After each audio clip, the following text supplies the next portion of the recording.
On another note, the Gift of the Givers is in Indonesia helping rescue operations and emergency relief. Over 1,500 people have died because of the devastating earthquake and tsunami that struck the Indonesian island of Sulawesi last week. The Gift of the Givers head of search and rescue, Ahmed Bam, joins us now from Indonesia via Skype. Thank you very much for your time, Mr. Bam. We understand that the efforts that you must be undergoing there must be quite strenuous. How has your time in Indonesia been? And give us a sense of what you've seen and the kind of devastation that the people there are facing. What we faced is we've arrived on Friday morning, basically, and what we've realized is it's just a logistical nightmare to get into the affected areas due to it being the affected island is about 2.5 hours flight from where we are from Jakarta. So, getting aid through to that affected area has been a challenge. Reasons being the airport has been open, airport has been closed.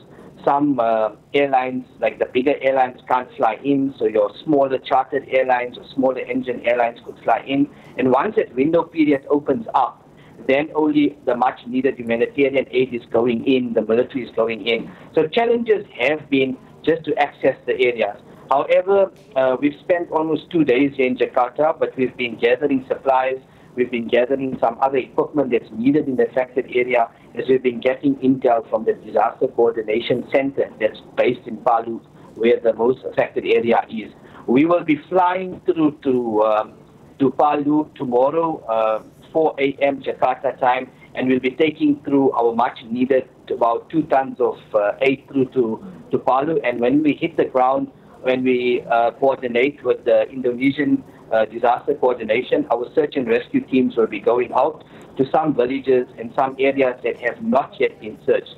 So there's still a need for search and rescue here. We've got a medical contingency also, so they will be starting to plan and take over a clinic and then look at the medical aspect. Our humanitarian aid will also be looked into, where we will see food and shelter can be sourced in those islands, and we will get them through to the affected people. At the moment, we've already sent a truck from the same island that's been hit.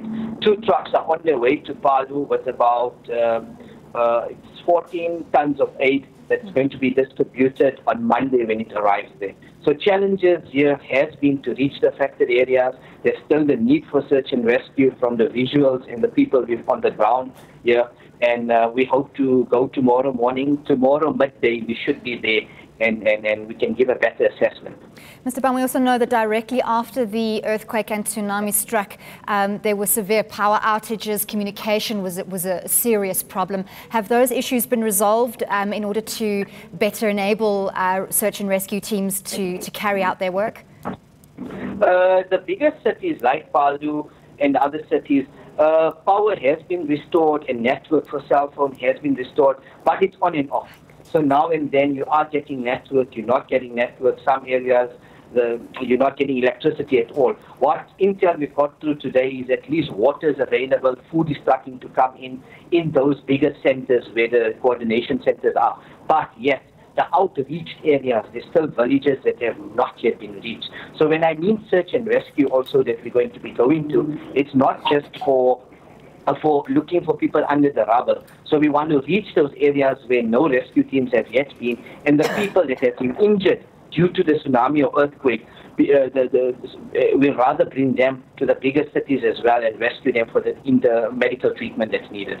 Do you know whether there have been any South African citizens affected by the disaster in Indonesia, and whether there has been any call from the Department of Home Affairs to liaise with the Indonesian government to try and track down people who have yet to be identified or made contact with by their family back in South Africa? I had a meeting with the South African ambassador here in Indonesia last night, and I posed a question to him that we are here as well if there's any South Africans that need assistance. And his response to me last night was there's no South Africans that has yet been affected with this, and there's no reports of anyone that's been affected. Well, thank you very much for that update from Indonesia, the head of the Gift of the Givers Search and Rescue Team, Ahmed Bam.